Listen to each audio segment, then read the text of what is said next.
Benchmark 5, encounters with employees and employers, and Benchmark 6, experiences of the workplace.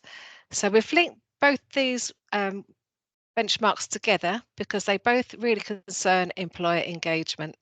So today we're going to hear from two businesses, Care UK and Ipeco, for their perspective on successful employer engagement. And then we're going to hear from a school on their perspective, because sometimes it is, how actually schools, how they managing the employer engagement. So each presentation is going to be about 10 to 15 minutes, with a few minutes at the end of each presentation for questions to the presenter. And if we've got any time at the end of the session, there'll be just general Q&A.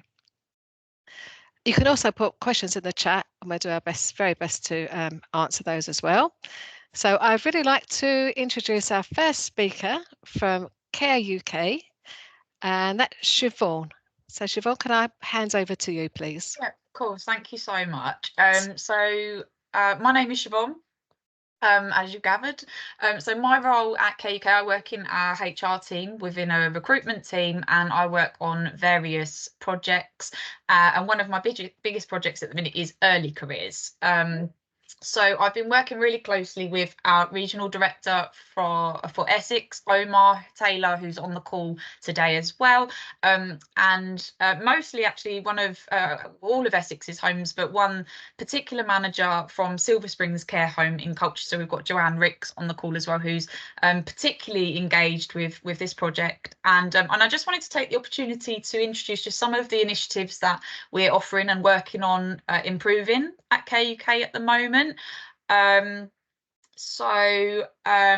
One of those being in partnership with the Greater Essex Careers Hub is what we call Open Doors.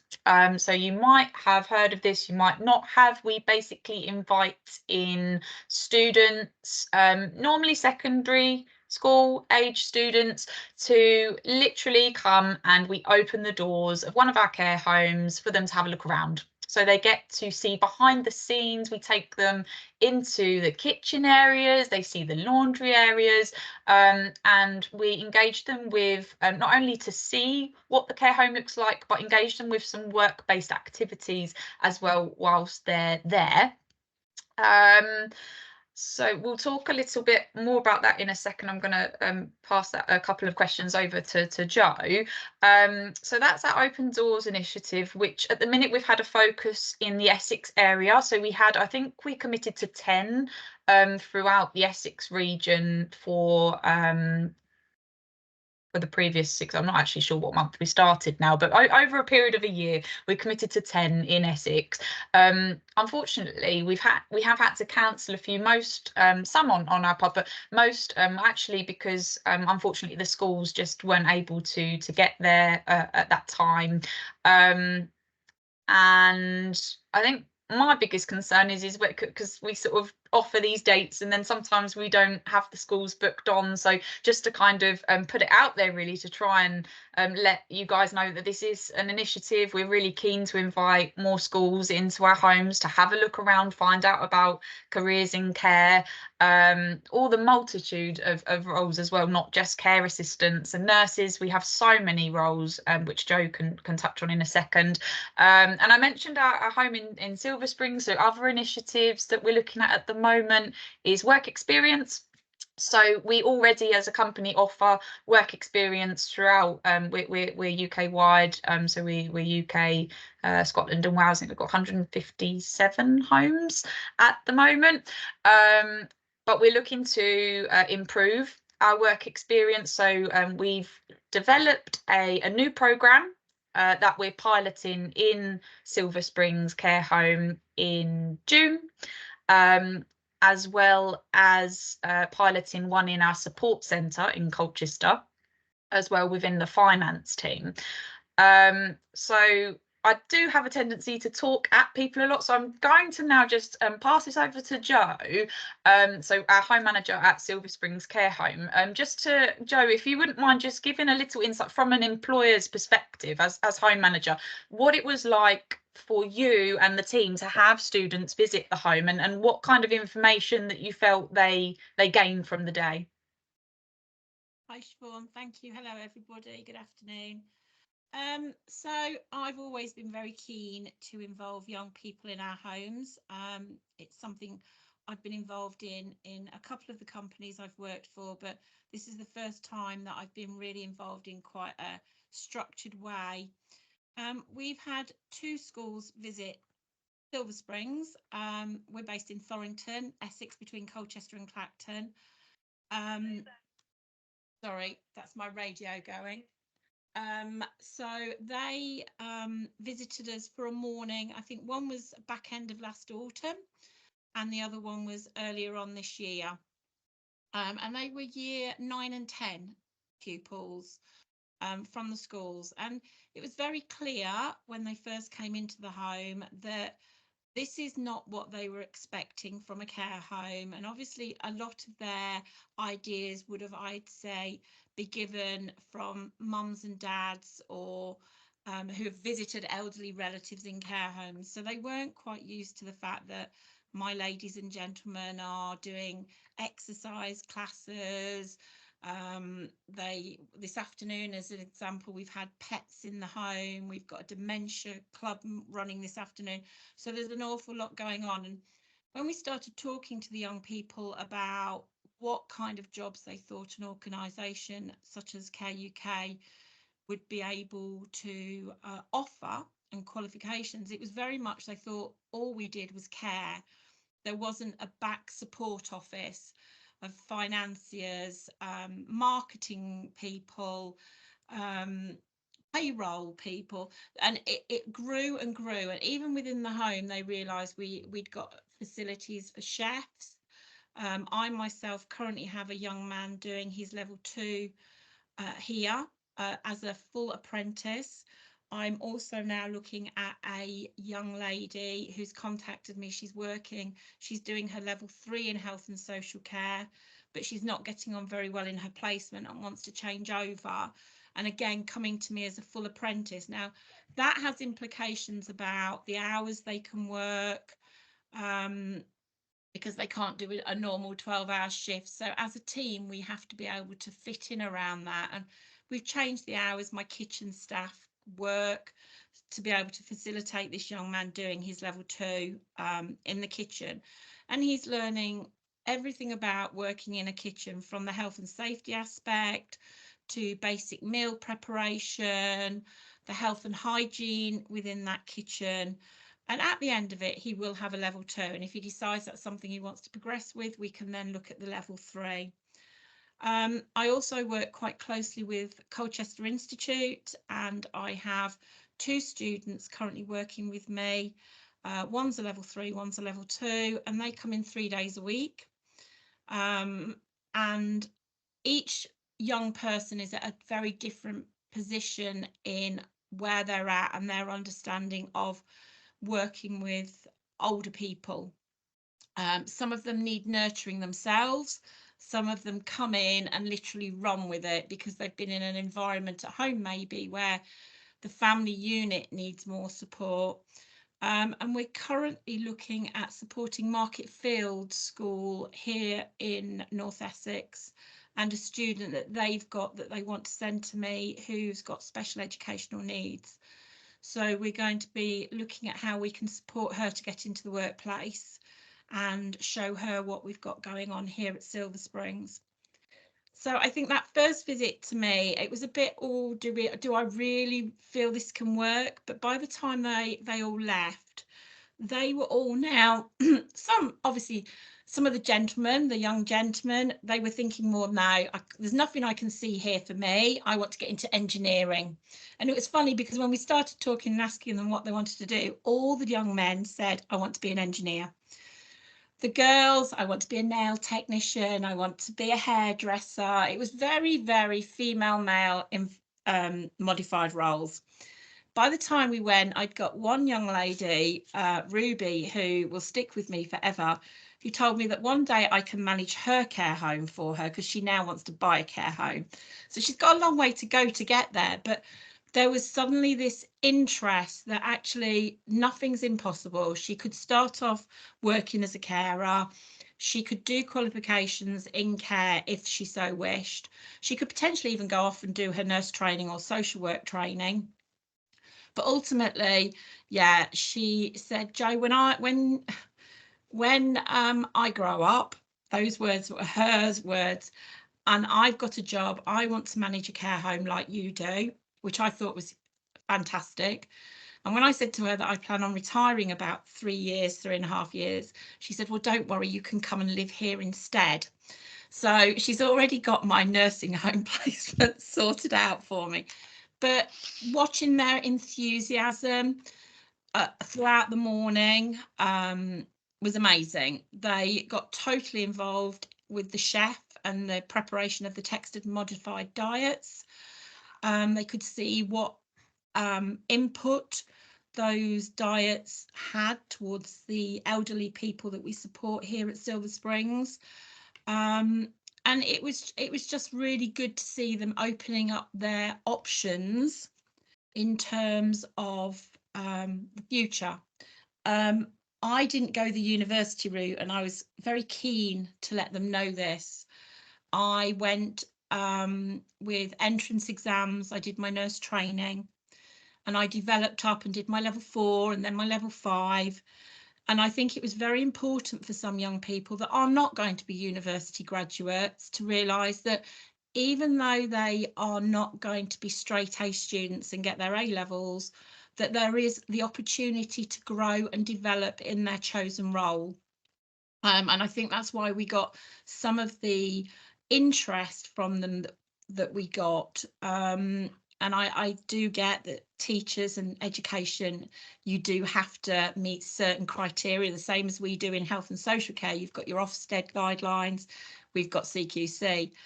But I think it's really important that those young people, as I say, are not going to necessarily go to university, can still develop and have a meaningful work opportunity and career prospects within the British job market.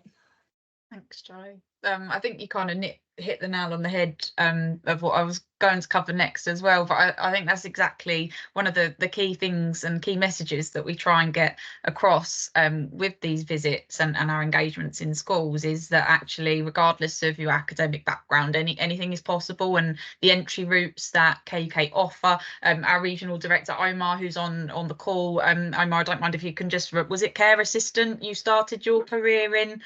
Yes, it was, yeah.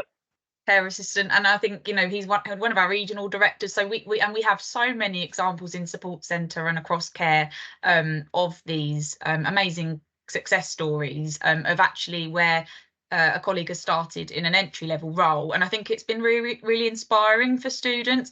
I just want to touch quickly on the fact that Jo mentioned SEND. So we offer these engagements to SEND schools also, and we also offer speaker sessions to various colleges, universities, as well as delivering employability workshops that can be adapted for SEND learning styles as well.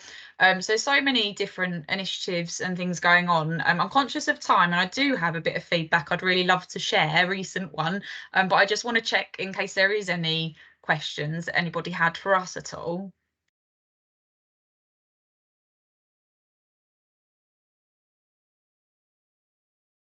Oh. That's great. That's always a good sign. I hope so. Okay, so I'd really like to read some feedback that we've had of just one of these visits that we've hosted so far. So this is from an Open Doors visit. This is from a teacher. It is a mainstream school, but did include SEND, so special educational needs and disability students within the class. And this was a group of year 10s. An utterly fantastic experience for our pupils. Can't speak highly enough of the staff at KK and how welcome they made us feel. I've done many school visits with a range of young people of different ages and abilities, and this was one of the best I've been involved in. You couldn't have done enough for our pupils and really bent over backwards to make the trip as positive as it possibly could be. Can I also just say that my mum is in a nice care home near Maidenhead, but it doesn't come close to what you offer your residents in your care homes. What a lovely environment, lovely caring atmosphere. I thought that was some really nice feedback to share. I didn't actually clock what time we started, Dawn, so do you have any specific questions you'd like us to answer and cover? No, I think if anybody has got any questions I'd like to put to you afterwards, I'm sure you're going to share with us your contact details of Care UK, so that our career leaders can contact you separately. So that'd be great. But yeah, no, that was brilliant. Thank you. It's really lovely to hear a success story, and it does incorporate all students. So thank you very much. Andrew Elliott, I'd like to introduce you for Ipeco. If you'd just like to give us your feedback on your employer engagement with schools. Thanks. Yeah, sure. Just try and share a few slides if I can. Hopefully you can see that. Yes. Yeah, I'm Andrew Elliott from Ipeco. Some of you know us well, some of you may not. So we're an aerospace manufacturing engineering company. We specialise in aircraft crew seating, so pilot, co-pilot, attendant seating, passenger seating for private jets, and galley inserts for the aircraft as well, so your kitchen appliances that you'll find on an aircraft. We're in business in Southend, Rochford borders. We employ over 800 people worldwide. We launched our own training school back in 2005, providing apprenticeships. And then in 2019, we decided to come away from using the apprenticeship scheme and launched our own career builder schemes. So for young people, we offer 3 different training schemes. We have an extended career builder scheme, which is effectively the equivalent of a level 3 apprenticeship. 3-year scheme, engineering skills in the first year, learning the business in the second year, and in the third year specialising in one of the core areas of our business. And then we have 2 level 2 schemes. One's for assembling the product, which is 13 months, and one's a upholstery career builder scheme, which is 18 months long. Now, those training schemes are our primary recruitment activities, if you like. They provide us most of the people that we support into our business, and then we progress young people through the business in order to fill vacancies further up the chain, if you like. So we have now senior managers, vice presidents in our business that have come through the training schemes that we've offered. So that's kind of a background of where we come from. I took on my current role of employee development manager back in 2018, and my manager gave me the task of domination of local schools as far as engineering engagement is concerned. And I thought that was going to be a really difficult task. We weren't going to get very far. And then as I got out to schools, I realised how few actual engineering companies are engaging with local schools. So the reasons we engage with schools is primarily to support the recruitment of talent to our career builder schemes. But as some of you will know, I kind of got the bug, and since then it's kind of been more about how do we promote engineering and alternative routes and the widest possible range of opportunities and pathways to the young people that we engage with. So to give you a bit of an idea, some of the things that we've engaged with. So general school engagements events. Back in 2022, we attended around 60 different events, dropped a bit in 2023. This year so far, we've engaged with 20 events. We've got 12 booked in the diary for the rest of the year. That will, of course, increase rapidly for the new school year in September. Work experience. we offer work experience. It's generally a 1 or 2 week block. 2022 we had 70 students.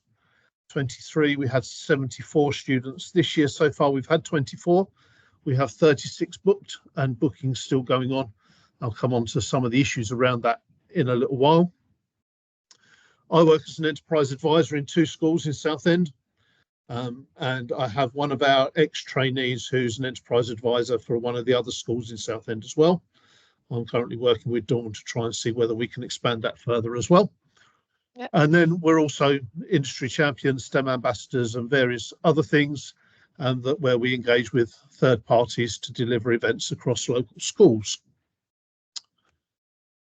So,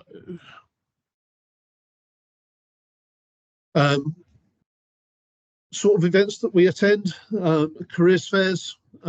Careers fairs for me provide that opportunity for students to discover a broad range of available opportunities. If you had asked me a couple of years ago, what's the best type of careers fair to go to, I would have always said it's an after school one where the parents attend because you get the best engagement from the students. Over the last year or so, my experience has been that those after school parent events have been much more poorly attended. And therefore we find that the during school or the hybrid approach where it's an afternoon with a period of time for parents afterwards is probably currently the best option. I've put a heading there, pre-briefing. It's a request from an employer point of view, I guess. Can we make sure the students are briefed of what's expected of them and what to expect? Go to an awful lot where we see students wandering round and around an event, not engaging with a single person because they don't really know what they're there to do. And it would be really good if we could actually get students to engage, be willing to engage with employers. We'll do our best to go and pull people across and try and engage with them. But if we can make sure students are briefed beforehand so that they understand what's expected of that event or what to expect to gain from that event, that would probably really help. And then we attend careers carousels. Some of those are arranged by the schools themselves. Some of those are arranged by third parties. These are PAL compliant events. They're a meaningful encounter. Generally, it's an hour with a class of students. We'll deliver a short presentation, some practical activities in the form of a bit of a competition, and then a Q&A session towards the end. Again, the events that we've attended have been really, really well organised, really structured. The kids are generally well engaged. Please make sure you've got staff in the room with visiting businesses. We've had a couple of instances where we've had some interesting behavioural issues. We're not trained to deal with the classroom behaviour issues. We can deal with a certain amount, but please make sure we have staff in the classroom to support on those events. That would really help us. And then other events, I think I saw St Thomas More School are on here. They like to put us through a full school assembly. So a couple of year groups in the school hall and then all the other year groups via Teams, which is always an interesting event. And I tend to try and take our trainees with me. And they really benefit from the confidence building that comes from being able to hold their own in those kind of environments. Year 8 and Year 9 options events. There are some real exceptions to the rule of parent evening events being a dying thing. I've been to some options events, post 16, post 18 talk events where they've been really, really well attended. We've left thinking, well, we've been here all day, haven't we? Not just 2 hours, because of the constant stream of people that have been engaging with us. So those are the sort of things that we'll engage with from a benchmark 5 employer engagement point of view. And then work experience. We take on a fair number of work experience students. we take on up to 3 or 4 at any one time for a given period. So that means that this week we'll have 3 students, next week we'll have 3 students, the following week we might have 3 or 4 students. We are oversubscribed. We've already turned 20 to 30 students away for this academic year because we just can't accommodate the demand. And we have schools come to us and saying, well, can we send you our students? And we're having to say, well, no, we just haven't got the capacity to do that. So that 20, 30 students is probably a conservative estimate, because we have some schools that have told their students there is no point in trying because we are oversubscribed. Our work experience program is for students to come and they'll spend a week or 2 weeks with us, and every day they will be in a different department within our organisation, and they'll move around and get a feel for how it works. Some pointers, some observations that we've had. Please give students enough notice. And I say that slightly tongue-in-cheek because I know that a lot of it is you have given students enough notice, but they've left it to the last minute before contacting anyone. So I know that there's a kind of a joint responsibility on that one. For the 70, 75 students that we have in a year, generally we have absolutely no issues, and they're really engaged and they're really well behaved, and they do all the things that you would want them to do, and they're a credit to the schools that they represent. There are some students, despite warnings from us and also the schools, that still decide that being on their phone is more important than experience in the workplace, and even some that head in hands and fall asleep on the desk that they're working at, partly probably because they're not engaged with what we're doing. And I guess that falls into one of the other points on there, which is making sure that we've got students interested in the field, rather than just Ipeco take lots of work experience, therefore we'll send everyone there. And I'm not suggesting for a minute anyone does that, but sometimes we do end up with students that really have no interest in engineering. It just happens to be a local business. And then I guess my little bee in my bonnet is getting schools to communicate and coordinate as to when they offer work experience. You know, I understand that fewer businesses are offering work experience now. We want to offer work experience, but we can only offer so much. So if we can coordinate a little bit as far as we can to make sure we've not got multiple schools in one area offering work experience at the same time, that would really help. And for we're looking at, for those students where they're doing a 2-week placement, having 1 week of that placement as a project-based activity, rather than necessarily out in the business, to try and increase the capacity that we can offer. And that's something we're actively working on developing at the moment for the future. So that's work experience. And then for benchmark 6, we also have workplace visits. Sorry, Dawn, I didn't get the photos of last week quick enough, but we offer a workplace visit for schools, 3.5 hours. Again, come in for a presentation, some practical activities, a tour of our facility. Hopefully in a year or so's time, we'll have a second facility that we can also tour, because we've got a second new building that's on its way to completion.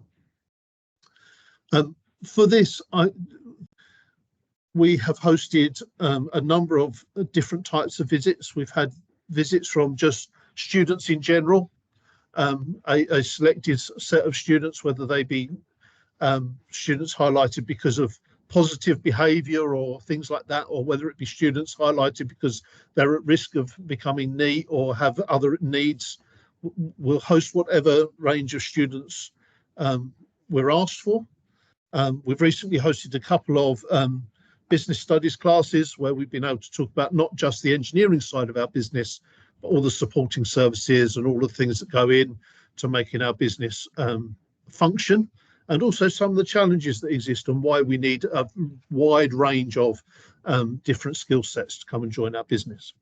Always had fantastic behaviour on a school visit, never had any issues with that.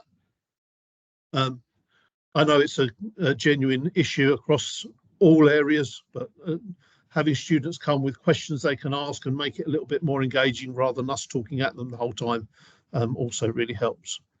And again, for the future, we're looking at, well, how can we deliver a full day experience of the workplace where they get what we do at the moment, but also an afternoon spent in a workshop doing some practical activities. And I'm currently working with my managers on how do we make that safe, how do we cover the health and safety aspects of that, so we can start offering that out. But as soon as those things become available, we'll let you know through the Careers Hub. And then for the future, some of you know that we've run into one or two issues with recruitment, and the business is challenging me, well, how do we get a better return in terms of the calibre of students applying for our training schemes? For me, that's about repeat encounters with the same students so that we maintain a relationship throughout their decision-making process. There are a whole range of issues with that, and we're looking at that internally. What can we do to attract a better calibre of student, but also looking for your feedback on how we might do that. The project-based work experience is there. And then also, I know it's not the subject of today's presentations, but how can we link what we do to the curriculum? So how can we take engineering DT lessons into school or host them at Ipeco? Or how do we support schools with delivery of those type of events? And then looking at out-of-school engineering clubs, not necessarily school-driven, but how do we get young people into a workplace to learn some engineering skills outside of what they might do at school. That's my presentation. So any questions, please?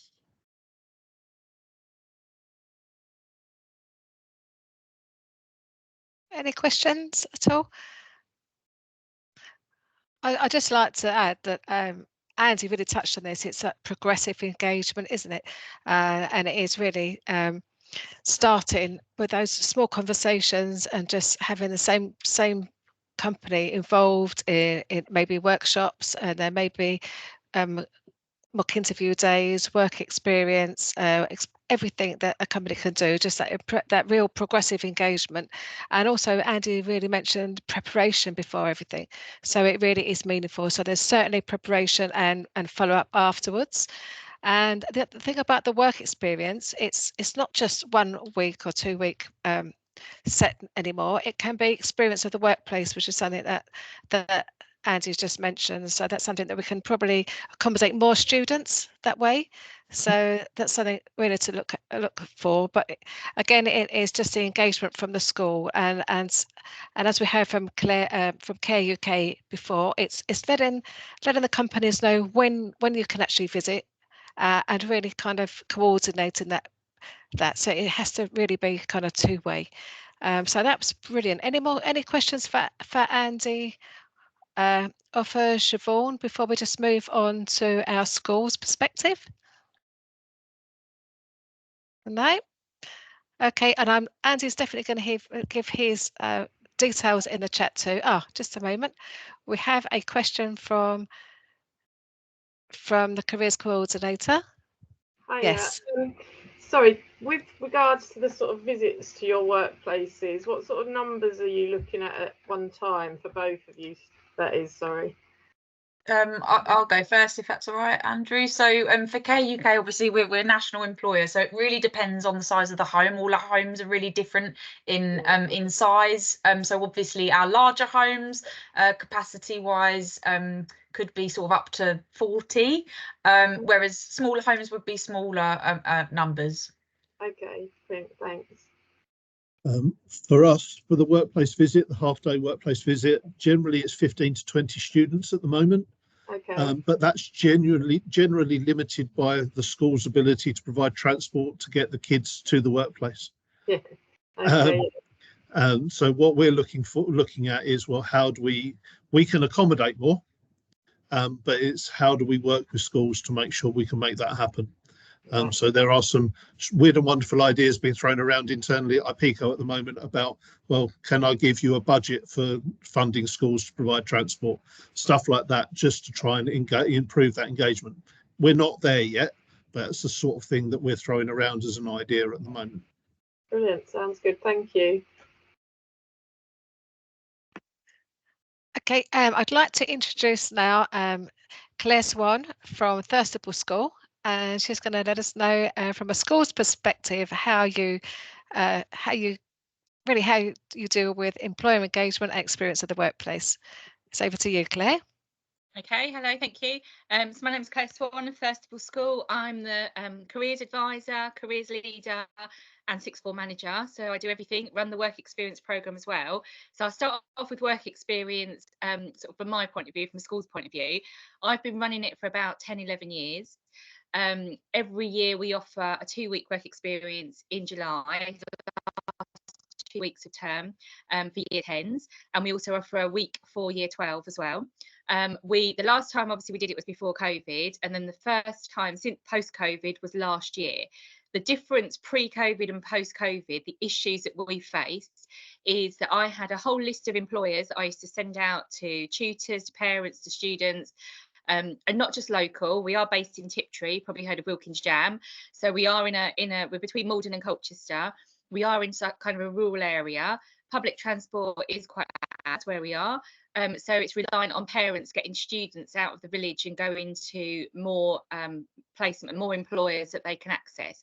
So the biggest difference, the problems that we found pre and post COVID with employers, is that lots of employers who were taking on under 16-year-olds have said our insurance have changed. COVID, blamed it on COVID. I can't see the relevance really myself. Why COVID has had an impact on that you now can't take under 16-year-olds. So we've had lots of employers, probably about 10 or 20, who previously supported us for about 10 years, and then they've turned around and said we're not doing it anymore. We've also had lots of employers, understandably, who haven't got a premises anymore, who obviously work from home. There's obviously a lot of working from home, and so those employers previously who took on students can no longer take on students. So my list, so I've got a comparison between like 2019 and last year to send to parents and say we are quite lucky. We are supported by every single primary school, preschool, business in Tiptree, and all the surrounding villages. So I'm going in Malden, Colchester, Chelmsford, Witham. Lots of companies have supported us over the years, are still supporting us. My job when we launched it back in October was to go and sort of like contact all these employers to say you're still willing to offer work experience. A lot of them were. We do 9 days. So our dates are from Monday, the 8th of July, through to Thursday, the 18th of July. And we have the last day, the Friday, as a half day. So we finish at 1 o'clock and we invite all the students back in to do like a work experience evaluation, for safeguarding as well for summer holidays, and just to check everything's okay. Some of it, it's really good because a lot of them are buzzing, fantastic from work experience. Some of them are like, hey, do it, I don't want to be a hairdresser, or I don't want to ever work with animals or kids, and it gives them that idea and like a baseline, if you like, for when they come back in year 11 to decide what they want to do. A lot of my contacts for work experience come from parents and alumni, so I use a lot of alumni through LinkedIn, through Facebook, and requests out on social media to parents, your local business.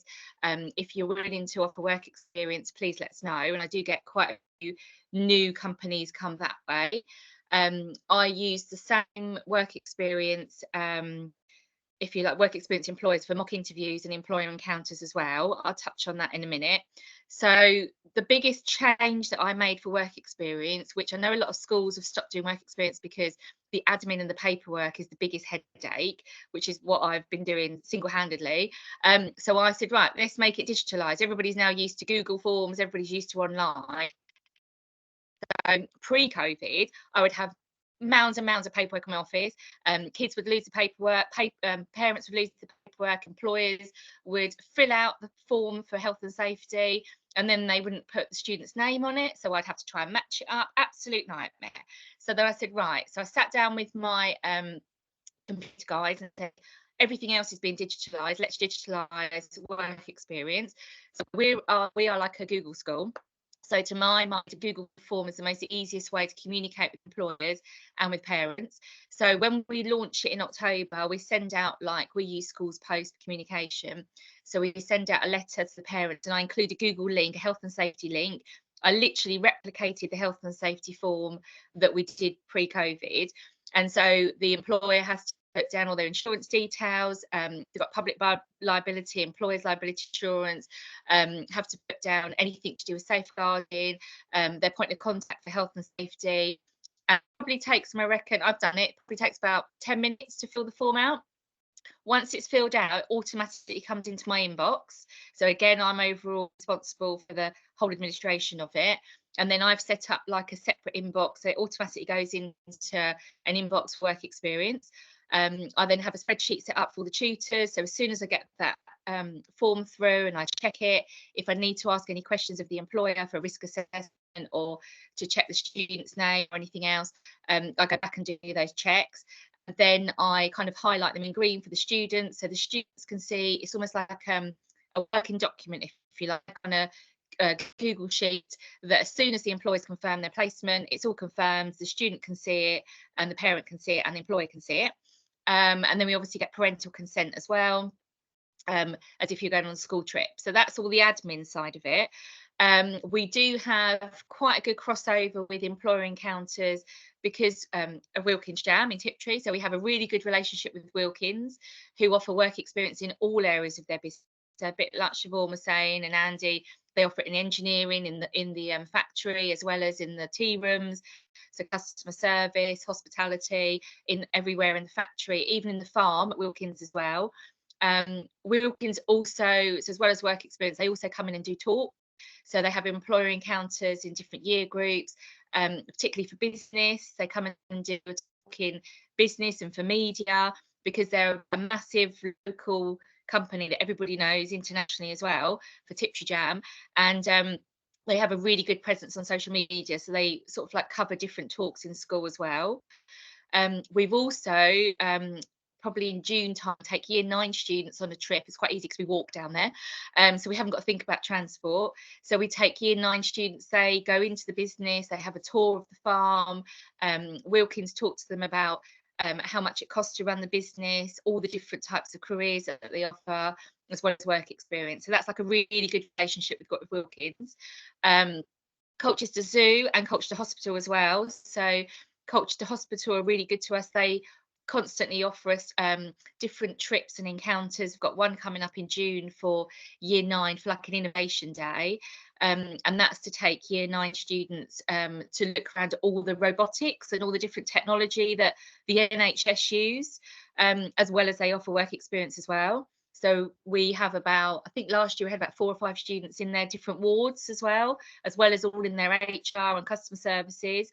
So Colchester Hospital are really, really good to us as well. That's a good relationship. Who else does that? Colchester Zoo. So they're really good. We have like a talk. We take students there for like a business talk they do in the theatre, and then we go around the zoo and we look at all of their marketing, personnel, recruitment, and they compare Colchester Zoo to like an international company as well as Wilkins. So that's really good.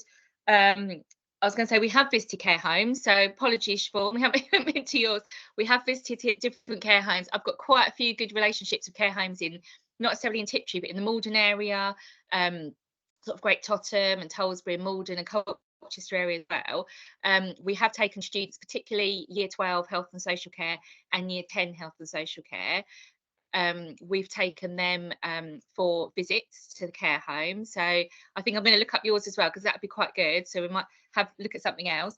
Where else? I'm just having a look at my list. So we do use for employer encounters in school, and also to try and get new engagement as well. I do use Speakers for Schools.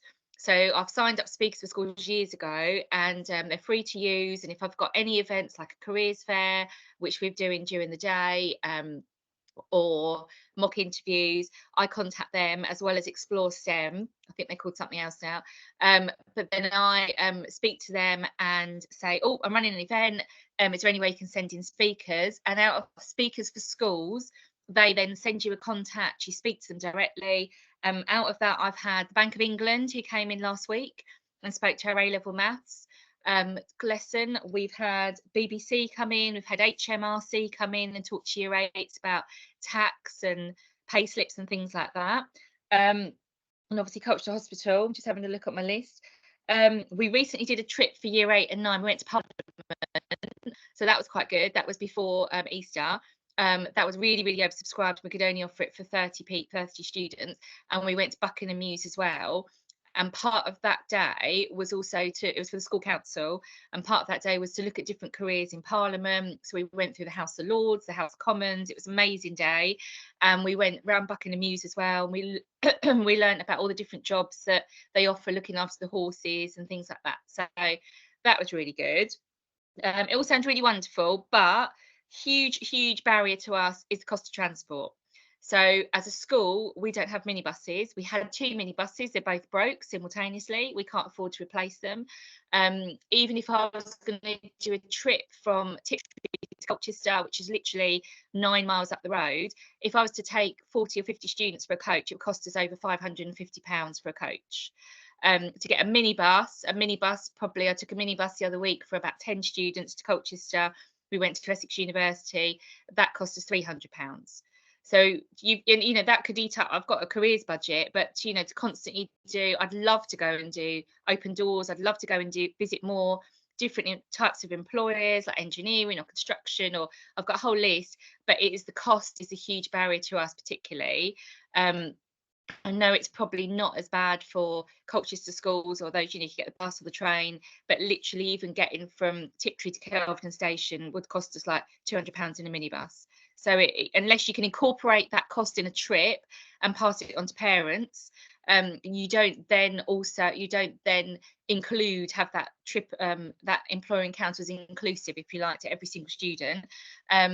We do support SEND students and PPG students as well for work experience. It is quite challenging, but we look at their EHCPs, we look at if they've got a learning passport, learning plan, and we take, I work very closely with the learning support group and also the Senko, and they take the relevant information out of that, and then we send that to the employer, so they've actually got that heads up, that they know what to expect of that student and what they can actually do. So I rambled on. I haven't got a presentation. I just thought I'd tell you everything about what we do. So that's our employer encounters. I'd love to do a lot more. I think more of our employer encounters are employers coming into school, as opposed to us actually getting out there, which is what we want to do, which is on our future agenda to do. Short of contact for work experience or mock interviews. So, you know, I'm quite lucky that way, but it's just having that ability. We were lucky that when Colchester Hospital, I think probably February, offered for us to go to Colchester State, they had a huge NHS careers fair. Every single department in the NHS was there, huge interactive fair, absolutely amazing. I said, I can't afford to bring them. And they said, we will find money in our budget. So they found money in the budget to, I think that cost about £350. They put a coach on for us. So I took all of year 10 health and social care and all of year 12 and year 13 health and social care students literally for an hour around a NHS careers fair, and it was absolutely amazing. So there you go. I apologise for, I think, some sound issues there, but that was absolutely, well, it's riveting actually, all the things that you're doing there, Claire, and I'm sure we'll be making notes about that. But one thing you definitely mentioned there was trips. So it's incorporating a career element to every single trip that leaves the school. Make the most of everything that you do there, and just really, again, develop your contacts and make sure you really, you know, really work hard with them, and you know, so it's good for them. Siobhan, you have got a hand up. Yeah, I don't know if this is the right chat, like the right time to ask this, but it was actually just, and it might be a question maybe to go back to at a later date, Dawn. It was just where Claire was speaking about the work experience week that Thurstable have set aside for work experience, and I suppose this is it's actually something that's new to me, early careers, but obviously heading up this whole work experience piece, because obviously we're piloting that at the moment, this new design program, but we're looking to everything we're doing within Essex, looking to replicate company wide. And I suppose that's one of my questions at the minute. I'm asking myself the best way to do something, and Andrew, you might be able to help me off the call on this, is around the dates, because obviously as a company we have to ensure that the home or the support centre teams, whoever it is that's hosting the work experience, are available, and it's an appropriate time for the homes to host the work experience. But then different schools are setting aside different times to allocate to work experience, and if a student wants to do work experience, my understanding is they might not get the time out of lessons. So that's my only, at the minute, I'm a little bit confused as to how that's best to work, and it might be something that maybe we could pick up offline. Does that make sense, that question? Yes, it does. I'm sure we're definitely going to further that conversation. Charlotte, did you want to say something? Yeah, I'll kind of answer your point there, Siobhan. I think it's me and Laura have been chatting throughout this webinar, but I think what is a job for the hub, actually, a task for us will be to do a bit of research actually, and we'll find out we'll get all the schools to respond and tell us when their dates are, and we'll put together a calendar to share with employers. So, and also this, so schools can see amongst them who's blocked out when, so you're not all in competition. So that's a task for us. But I did want to say that I've put a couple of things in the chat about virtual work experience. So the CEC have commissioned Speakers for Schools and SpringPod to run some virtual work experience sessions. The Speakers for Schools ones, they're targeted at coastal and rural schools. So you will have been contacted by your EC if you're one of those target schools. And there are specific dates that those experiences are on. The SpringPod one, it's all online and it's there all the time. So although it's, you know, it's commissioned for coastal and rural, anybody can access those resources. It's aimed that what the new bit that they've added on is aimed at year 7 and 8, and basically it's called Springville. It's a fictional town, and each building has different work experiences that fit with that building. Really, really nice. Loads of lovely resources for teachers. Really easy to use. It looks great. And there is other stuff in there for year 9s and older year groups as well. So the, you know, going out it's difficult, getting time out of school is difficult, but these are really nice manageable things that can be done, you know, in tutor time, and, you know, at the end of the year when no teachers have got any steam left, they're nice little activities that can be done. No, as a whole class. The Springville one can be put up on the screen and the whole class does it together. So nice little activities for the end of the year. So have a look at those. The links are in the chat. Thank you, Charlotte. Wendy, did you have a question? I didn't have a question, but we launched the work experience process last night for our school. And I actually had a year 11 student come and talk about his experience, because he didn't do it work experience because of COVID and we were closed and whatever. But he's done, off his own back, he has done virtual work experience. So I have no one left in school who has done work experience. So I asked him if he would come along and do a talk about his virtual work experience. And he wrote a really good speech that was about 3 minutes long, and the benefits of virtual work experience and what he got out of it and the researchers. He got that from SpringPod. He did it off his own back. His mum didn't even know he was going to do it. He just did it. So, but the reality is that we may have some students in school and they could do the virtual work experience being in school. So I thought, I don't want to promote being in school too much, but if there are students in school, then if it works, I'd quite like to do a visit to Ipeco with the students left in school, and maybe some virtual work experience and other experiences for the ones that are still in school. So 3rd of March, Andrew, is when we're going out. Other thing, Wendy, is you can always borrow one of your ex-students to talk about their work experience at Ipeco if you needed to. Yeah, I'm going to do that as well. Well, I'm very conscious that we're coming to the end of our webinar. I would really like to thank all the speakers and all of you for joining us this afternoon. I hope you've got something from our presentation.